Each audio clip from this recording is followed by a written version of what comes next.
I have to say, over the years, almost everybody who was on this show was a great teacher for me.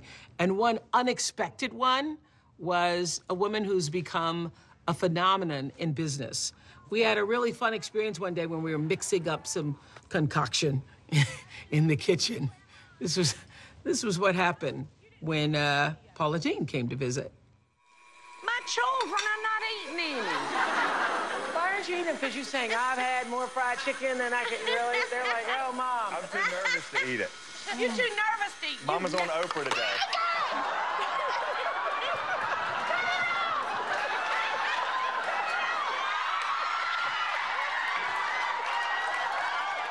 You see her now, and she is filled with life and vivaciousness, and she is a woman who's been able to take charge of herself. You wouldn't imagine that just a few years ago, she was trapped in her own fears inside her house, not really able to take responsibility for herself. Food Network superstar Paula Deen's rise to fame hasn't been easy. By the time I was 23, I was in the pits. I had 2 children under 3 years old. I had just buried both of my parents. I had a 16-year-old brother that I felt very responsible for. And I had a marriage that I thought might not be able to withstand the test of time. There was a time when we lost everything. We had no car, we had no home. For comfort, this Southern belle cooked. I spent a lot of time bellied up to my stove, and I had become a pretty good cook. I would lay in bed at night and dream about how I could take care of myself financially, how I could take care of my children.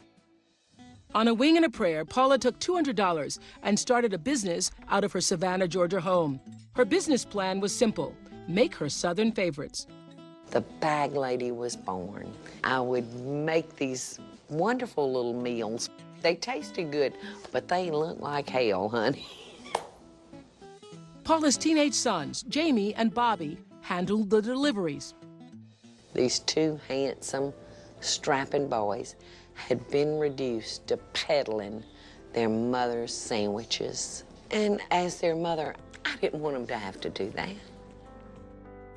Despite her struggles, Paula's hard work paid off. How did I go from $200 to $20 million? I worked like a damn dog.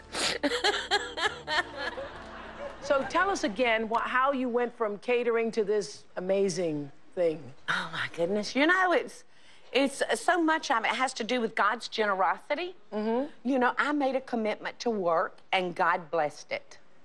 Wow. He blessed it. And, you know, through a lot of hard work, it was a lot of hard work. You know, 16, 18, 20 hours a day. It was just hard. Did you have the vision to see this? No, honey, I did not have that kind of vision. No, what I wanted for us was if we needed to go to the grocery store on Wednesday, we could do it, and the check would not bounce. Yeah, that was you the know, goal. because payday was on a Friday. Mm-hmm. That was my idea of success. They're all different levels of success. You know, some people may not want your level or even my level. Mm-hmm. You know, so it's different to everybody. Yeah, so your goal was just to be able to write the check and not have it bounce. That was mine. I think Paula Deen is a perfect example of somebody who took responsibility for their own life. And as we've talked about, having a dream for yourself, I always say God can dream a bigger dream for you than you can dream for yourself. Have the dream and then surrender it to that which is greater than yourself, and allow the flow of your life to move in the direction of your greatest advantage. That's what Paula Deen was able to do. That's what I've been able to do. Just starting out with, I accept responsibility.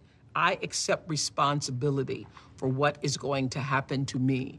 And I am not relying on somebody else to make it happen for me. So if it means selling sandwiches, in her case, if it means working 2 jobs, as I know is the case for so many of you, 3 jobs, whatever is necessary, I take full responsibility for making that